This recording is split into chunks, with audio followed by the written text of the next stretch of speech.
जय श्री कृष्णा। आप सभी को वैशाख मास के शुक्ल पक्ष की मोहिनी एकादशी की ढेरों शुभकामनाएं। प्रिय दर्शकों, आज के इस वीडियो में हम बात करेंगे आने वाली एकादशी की, मोहिनी एकादशी की कि मोहिनी एकादशी किस दिन है, पंचांग में मुहूर्त क्या लगा है, उपयुक्त व्रत किस दिन रहेगा, द्वादशी युक्ता व्रत किस दिन है, सूर्य के मुख से एकादशी किस दिन है। साथ ही बताएंगे आपको इस एकादशी की पूजन विधि क्या रहेगी, पूजा विधि क्या रहेगी, क्योंकि ये वैशाख के शुक्ल पक्ष की एकादशी है।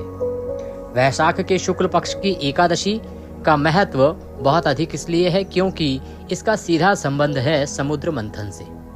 जब समुद्र मंथन हुआ था इसी दिन अमृत निकला था, भगवान ने मोहिनी रूप धारण किया था। इसीलिए इस दिन की जो पूजा विधि है, नियम है, थोड़े भिन्न रहेंगे। इसीलिए वीडियो को अंत तक देखिएगा जिससे कि आप सही जानकारी प्राप्त करके सही प्रकार से व्रत कर पाएं। इस दिन भद्रा भी है, याद रखिएगा भद्रा रहेगी। तो भद्रा कब से कब तक रहेगी, पूजा पर क्या प्रभाव रहेगा, किस समय आपने पूजन करना है, मुहूर्त क्या रहेगा, इसकी जानकारी आपको प्रदान की जाएगी। पुराणों में इस एकादशी की महिमा किस प्रकार से बताई गई है, पूजा विधि क्या बताई गई है, क्या आपको नहीं खाना चाहिए, क्या खाना चाहिए, कैसे व्रत खोलना चाहिए, एक दिन पहले के नियम क्या हैं और एक दिन बाद के नियम क्या हैं, इस प्रकार से पूरे एकादशी त्रिदिवसीय अनुष्ठान की जानकारी इस वीडियो के माध्यम से हम आपको प्रदान करने वाले हैं। आपसे निवेदन है कि वीडियो यदि थोड़ा सा भी उपयोगी लगे तो एक बार शेयर अवश्य कीजिएगा और लाइक अवश्य कीजिएगा। आपका एक लाइक हमारे लिए बहुत महत्वपूर्ण होता है। और शेयर इसलिए कहते हैं क्योंकि आपका ये जो चैनल है देवभूमि ज्योतिष संस्थान का प्रतिष्ठित चैनल, इस चैनल पर जो जानकारी दी जाती है, हम जो जानकारी देते हैं वो ज्योतिष शास्त्र और पुराणों पर आधारित होती है। ऐसी जानकारी आपको YouTube पर और कहीं भी नहीं मिलेगी। तो अगर आप इस जानकारी को अधिक से अधिक लोगों तक पहुंचाएंगे, साझा करेंगे, शेयर करेंगे, तो अधिक से अधिक लोग जो है इसका लाभ ले पाएंगे, जान पाएंगे इस एकादशी की महिमा, लाभ लेंगे, भगवान का पूजन करेंगे, भगवान की कृपा प्राप्त करेंगे। और क्योंकि आपके द्वारा ये वीडियो उन तक पहुंचा होगा, इसीलिए उसका पुण्यफल आपको भी प्राप्त होगा। इसलिए संभव हो तो अधिक से अधिक लोगों तक इस वीडियो को पहुंचाएं, इसके लिंक को शेयर करें, पूजन करें। आप देख रहे हैं देवभूमि ज्योतिष संस्थान का प्रतिष्ठित YouTube चैनल देवभूमि धार्मिक। ज्योतिष शास्त्र और पंचांग पर आधारित सही जानकारियां प्राप्त करते रहना चाहते हैं तो चैनल को सब्सक्राइब अवश्य कीजिएगा। सब्सक्राइब करने के बाद एक बेल का निशान बना हुआ आएगा, बेल आइकन बना हुआ आएगा, उस बेल के निशान को अवश्य ही दबाइएगा, तभी आपको हमारे सारे वीडियोस प्राप्त होंगे, अन्यथा जानकारी छूट जाएगी।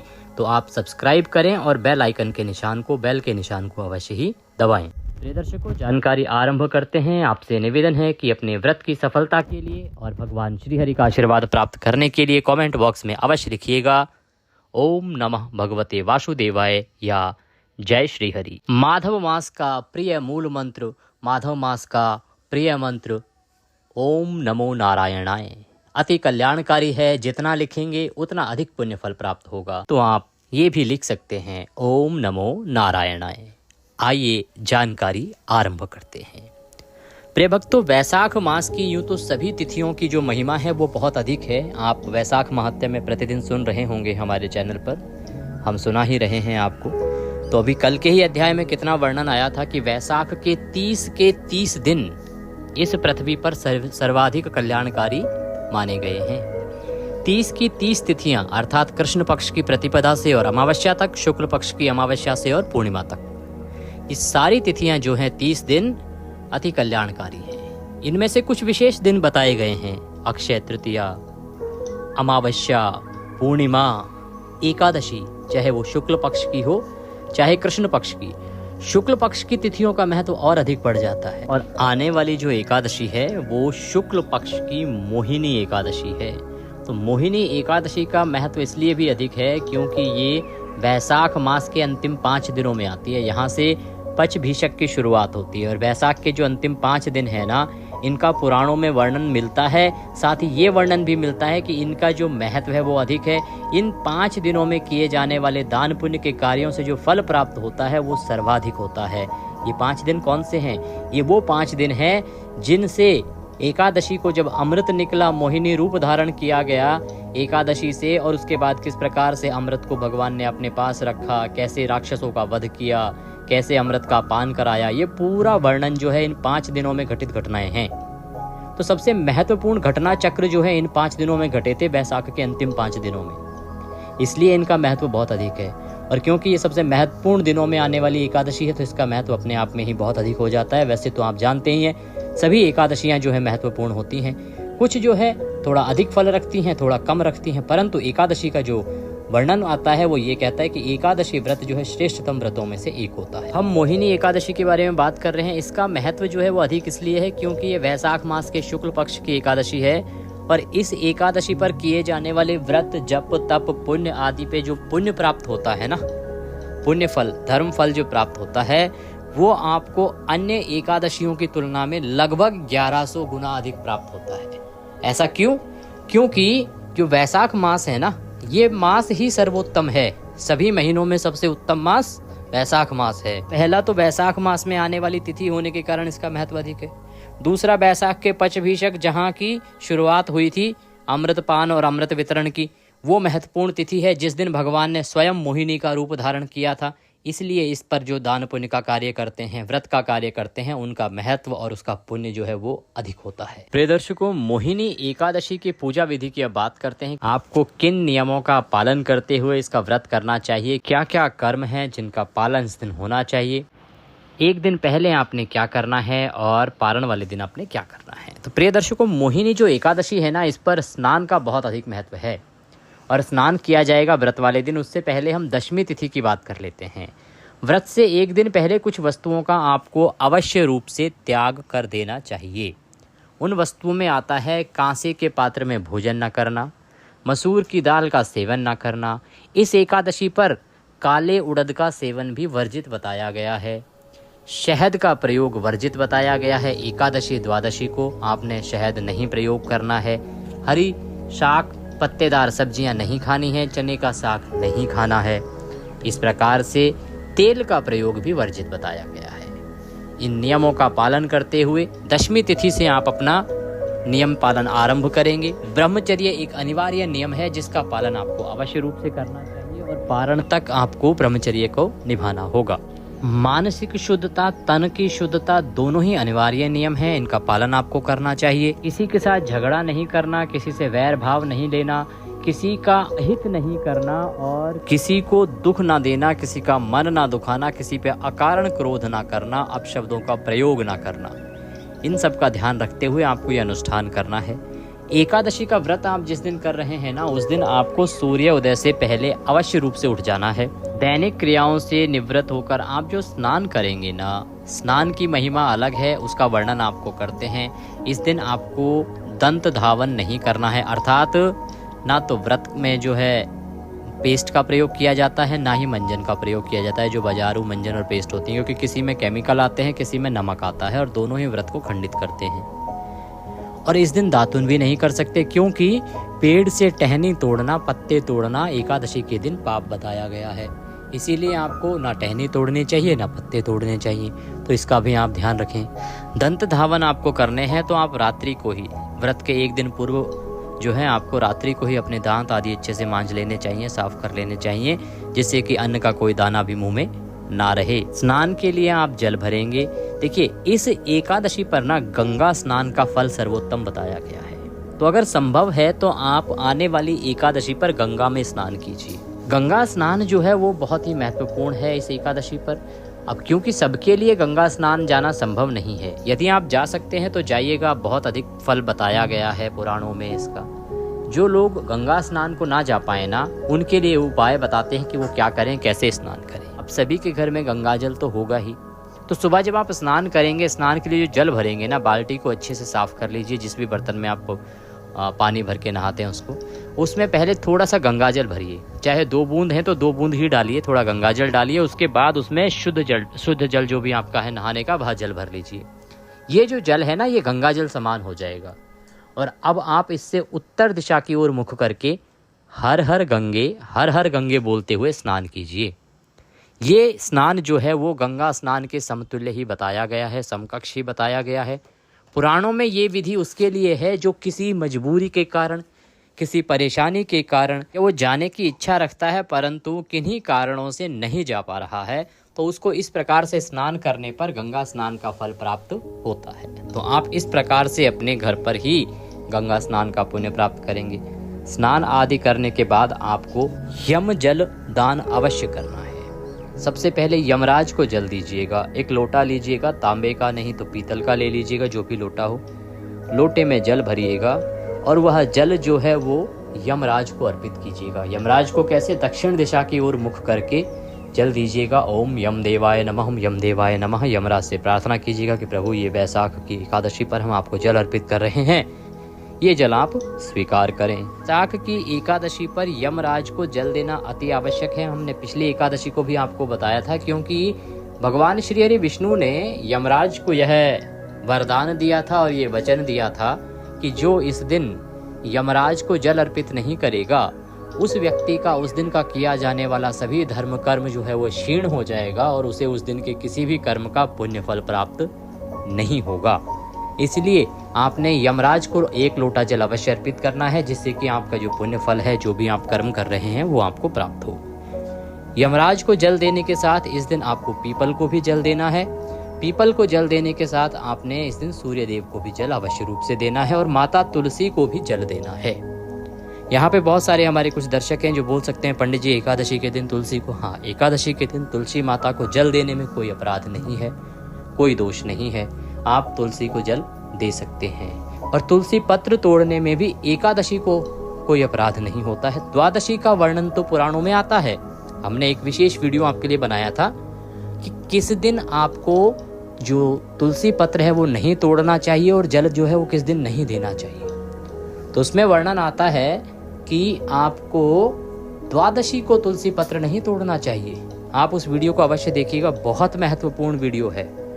तुलसी को अगर आप पूजन करते हैं, तुलसी माता का पूजन करते हैं, जल देते हैं और आपने वह वीडियो नहीं देखा है, तो ये समझिए आपने अपने ज्ञान की बहुत बड़ी गंगा छोड़ दी है। आप उस वीडियो को देखिएगा। हमने 5 पुराणों से आपके लिए वर्णन ढूंढा है कि किस किस पुराण में तुलसी पूजन की क्या विधि है, तुलसी को जल देना चाहिए कि नहीं देना चाहिए, कब देना चाहिए, एकादशी का क्या नियम है, द्वादशी का क्या नियम है। उसमें यहाँ तक है जो वर्णन आता है कि माता सीता को भी तुलसी का पत्ता तोड़ने से अपराध लग गया था, पाप लग गया था, और वो पाप जो है वो कभी समाप्त नहीं होता। तो किस प्रकार से आप उससे बच सकते हैं, उसका विधान भी आपको उसमें मिलेगा। शास्त्रोक्त जानकारी है, इसलिए उस वीडियो को यदि आपने नहीं देखा है तो कृपया एक बार अवश्य देख लीजिएगा। अगर आपको वीडियो ना मिले तो आप कमेंट बॉक्स में लिख के पूछ लीजिएगा, हम आपको उसका लिंक प्रदान कर देंगे। आप में से बहुत सारे सज्जन ये सोचते होंगे कि हाँ जी रविवार को नहीं देते जल, अमावस्या को इस दिन नहीं देते। आप सोच भी नहीं सकते कि उसमें कितनी महनीय जानकारी है, इसलिए आपको अवश्य वो देखना चाहिए, पुनः आपसे कहेंगे। तो इस प्रकार से आपने जल देना है और जल देने के बाद अब आप एकादशी का पूजन करेंगे। अब आप कहेंगे पंडित जी आपने इतने सारे जल क्यों बता दिए? देखिए इस एकादशी पर ना इन सभी जलों का बहुत अधिक महत्व है। ये जल देने आपको इसलिए आवश्यक है क्योंकि 1-1 लोटा जल देने से आपको कई हजार गुना फल इनका प्राप्त होगा। अब आप पूजन की सामग्री नोट कर लीजिए, क्या क्या पूजा की सामग्री आपको चाहिए कि पूजा के लिए, और पूजा की सामग्री एकत्र कर लीजिएगा। पूजा की सामग्री के लिए भगवान श्री हरि के माधव स्वरूप का कोई चित्र या प्रतिमा आपके पास हो तो उत्तम है, अन्यथा भगवान विष्णु की कोई भी प्रतिमा या चित्र आप लीजिएगा, आपके पास होना चाहिए। चौकी हो तो उत्तम है, चौकी लीजिएगा। पीला वस्त्र मिल जाए तो बहुत उत्तम है, पीला वस्त्र लीजिएगा। इसके अतिरिक्त रौली, मौली, पान, सुपारी, लौंग, इलायची, धूप, दीप, नैवेद्य में अर्पित करने के लिए विशेष रूप से जो बताया गया है इस एकादशी पर, वो केसर युक्त बेसन की बूंदी के लड्डू हैं। अगर मिलते हैं तो वो ले लीजिएगा, अन्यथा आप मिश्री ले सकते हैं, आप फल ले सकते हैं, ड्राई फ्रूट्स ले सकते हैं। इसके अतिरिक्त पंचामृत बनाने के लिए कच्चा दूध, दही, शक्कर और शहद के स्थान पर गंगाजल लीजिएगा। 1 लोटा तांबे का लेना है। जनेऊ लेनी है भगवान को अर्पित करने के लिए, इत्र लेना है, खुले फूल लेने हैं और फूलों की माला लेनी है। ये सारी सामग्री है जो आप एकत्र कर लीजिएगा।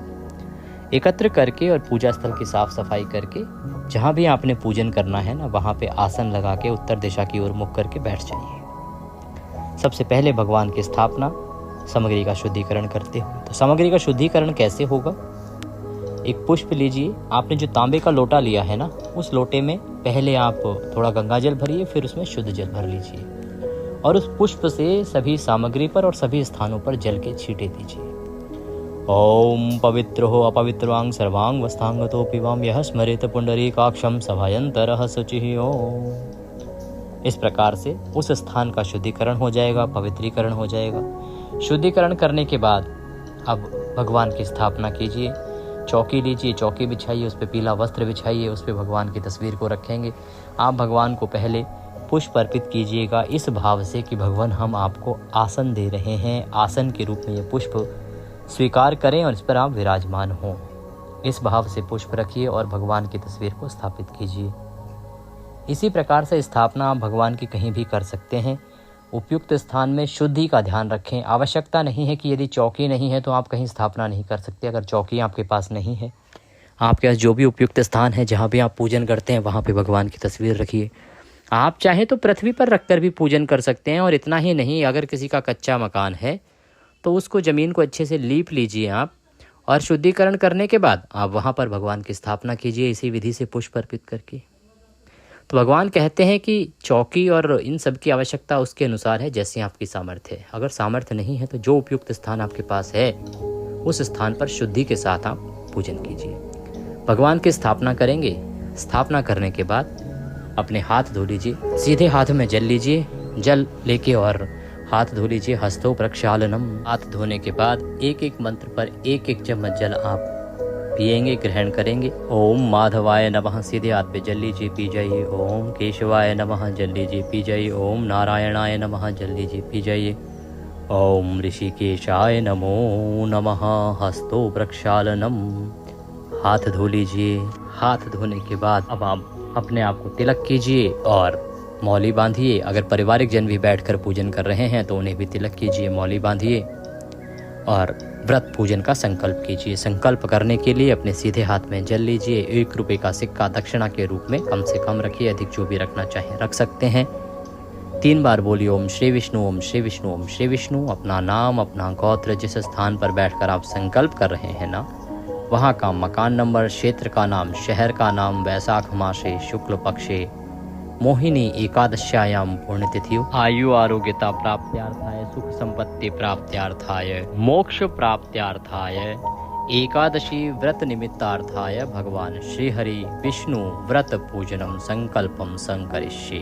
पुलिसौ श्री विष्णु शरणौ शरणम प्रपद्ये। और वह संकल्प जो है वो भगवान के चरणों में आप अर्पित कर दीजिए। इस प्रकार से आपने संकल्प करना है। संकल्प भगवान के चरणों में अर्पित करने के बाद अब हम पूजन आरंभ करेंगे। संकल्प जो है वो अवश्य करना चाहिए, एक आवश्यक प्रक्रिया होती है। भगवान के सामने एक पात्र रखिए, उस पात्र में आप पूजन की सामग्री अर्पित करते जाएंगे, जल आदि अर्पित करेंगे, जिससे कि आपका वाक्य स्थान खराब भी नहीं होगा, जल जो है पैरों में भी नहीं होगा, उसका अनादर भी नहीं होगा।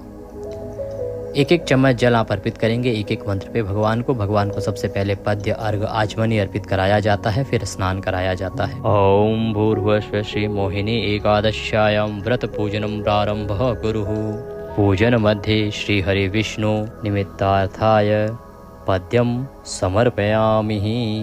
पद्य अर्पित करेंगे, 1 चम्मच जल लीजिए और वह जल भगवान को अर्पित कीजिए। इसके बाद अर्घ के रूप में जल अर्पित करेंगे। अगर आपके पास प्रतिमा है तो शंख से आप भगवान को अर्घ अर्पित करें, बहुत अधिक कल्याणकारी होगा। तस्वीर है तो 1 चम्मच जल अर्पित कीजिएगा। ओम भूर्भुवः श्री माधवाय नमः।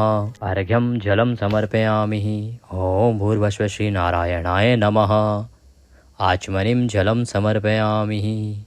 अब स्नान कराएंगे। स्नान के लिए 1 चम्मच जल अर्पित कीजिए। अगर आपके पास प्रतिमा है तो अच्छे से स्नान कराइए। ओम भूर्भुवः श्री वासुदेवाय नमः। स्नानम जलम समर्पयामि। स्नान कराने के बाद अब भगवान को पंचामृत से स्नान कराएंगे। पंचामृत बनाइए, कच्चा दूध, दही, घी, शहद और शक्कर। अब शहद क्योंकि एकादशी पर वर्जित है तो शहद के स्थान पर आप गंगा जल मिला लीजिएगा, शहद प्रयोग ना लीजिएगा पंचामृत बनाने में। पंचामृत को पुष्प पर लगा लीजिएगा और वह अर्पित कीजिएगा जो लोग तस्वीर पर पूजन कर रहे हैं। और जिनके पास प्रतिमा है तो प्रतिमा को अच्छे से नहलाइए पंचामृत से। ओम भूर्भुवः श्री वासुदेवाय नमः। पंचामृत स्नानम निमित्तार्थाय पंचामृतम समर्पयामि। पंचामृत अर्पित करने के बाद शुद्ध जल से स्नान कराएंगे। ओम भूर्भुवः श्री वासुदेवाय नमः। शुद्धोदक स्नान निमित्तार्थाय शुद्ध जलम समर्पयामि। शुद्ध जल अर्पित कीजिए भगवान को। शुद्धोदक स्नान कराइए। शुद्धोदक स्नान करा के अब भगवान को वस्त्र अर्पित करेंगे। वस्त्र के रूप में मौली का टुकड़ा तोड़िए और वह अर्पित कीजिए। ओम भूर्भुवस्सुः श्री वासुदेवाय नमः। वस्त्रम समर्पयामि, मौली का टुकड़ा तोड़िए, अर्पित कीजिए। वस्त्रम उपवस्त्रम यज्ञोपवीतम, वस्त्र अर्पित करेंगे। यज्ञोपवीत जनेऊ लीजिएगा, जनेऊ पर थोड़ी सी रौली लगा लीजिएगा और वह अर्पित कीजिएगा। ओम भूर्भुवस्सुः श्री वासुदेवाय नमः। यज्ञोपवीतम समर्पयामि। यज्ञोपवीत अर्पित करने के बाद इत्र अर्पित करेंगे। इत्र कैसे अर्पित करेंगे? इत्र को पुष्प पर लगाइए या रूई पर लगाइए। ओम भूर्भुवस्सुः श्री वासुदेवाय नमः। इत्रम समर्पयामि। इत्र अर्पित करने के बाद भगवान को तिलक लगाइए। ओम भूर्भुवस्सुः श्री वासुदेवाय नमः। तिलकम समर्पयामि। तिलक लगाइए, तिलक लगा के पुष्प अर्पित कीजिए। पुष्प फूलों की माला है तो माला पहनाइएगा, और अगर खुले फूल हैं तो वो अर्पित कीजिएगा। ओम भूर्भुवस्सुः श्री नारायणाय नमः। पुष्पम समर्पयामि माल्यार्पणम कुरुः। माला पहनाने के बाद, पुष्प अर्पित करने के बाद धूप और दीप दिखाएंगे। धूप और दीप आपने प्रज्वलित कर लिया होगा, नहीं किया होगा तो आपको बता दें कि धूप और दीप आपने संकल्प के समय प्रज्वलित कर लेने हैं, जलाने हैं। दीपक को प्रज्वलित कर लीजिएगा और धूप को जला लीजिएगा, उसके बाद आप संकल्प कीजिएगा। उसके बाद अभी आपको धूप और दीप अर्पित करने हैं। भगवान को अपने हाथ से धूप दिखाइएगा और दीप दिखाइएगा। ओम भूर्भुवस्सुः श्री वासुदेवाय नमः। धूपम अर्पयामि। ओम भूर्भुवस्सुः श्री केशवाय नमः। दीपम दर्शयामि। धूप दीप दिखा के नैवेद्य अर्पित करेंगे। नैवेद्य के रूप में यदि आपके पास केसर युक्त बूंदी, बेसन की बूंदी के लड्डू हैं तो वो अर्पित करें। अगर वो नहीं है तो कोई बात नहीं, फल ले सकते हैं, मिश्री ले सकते हैं, ड्राई फ्रूट्स में से कुछ ले सकते हैं, वो नैवेद्य के रूप में अर्पित करेंगे। ओम भूर्भुवस्सुः श्री वासुदेवाय नमः। नैवेद्यम समर्पयामि। जलाचमनिम, जलाचमनी कराएंगे। जलाचमनी के लिए 1 चम्मच जल लीजिएगा, अर्पित कीजिएगा। ओम भूर्भुवस्सुः श्री केशवाय नमः। जलाचमनिम भोजनान्ते जलाचमनिम समर्पयामि। तांबूलम पूंगी फलम, एक पान का पत्ता लीजिए, 2 लौंग, 2 इलायची और 1 सुपारी उसमें रखिए और वह भगवान को अर्पित कीजिए तांबूल के रूप में। ओम भूर्भुवस्सुः श्री वासुदेवाय नमः। तांबूलम समर्पयामि। तांबूलम पूंगी फलम शुभ दक्षिणायाम, दक्षिणा जो भी आप अर्पित करना चाहते हैं भगवान को वह दक्षिणा अर्पित कीजिए। ओम भूर्भुवस्सुः श्री वासुदेवाय नमः। दक्षिणाम समर्पयामि। हाथ जोड़ के भगवान को नमस्कार कीजिए। इसके बाद आपने कथा सुननी है। एकादशी का महात्म्य, एकादशी व्रत कथा जो होती है, और विष्णु सहस्त्र नाम का पाठ श्रवण करना है या पढ़ना है, और संभव हो तो नारायण रक्षा कवच भी सुनिएगा।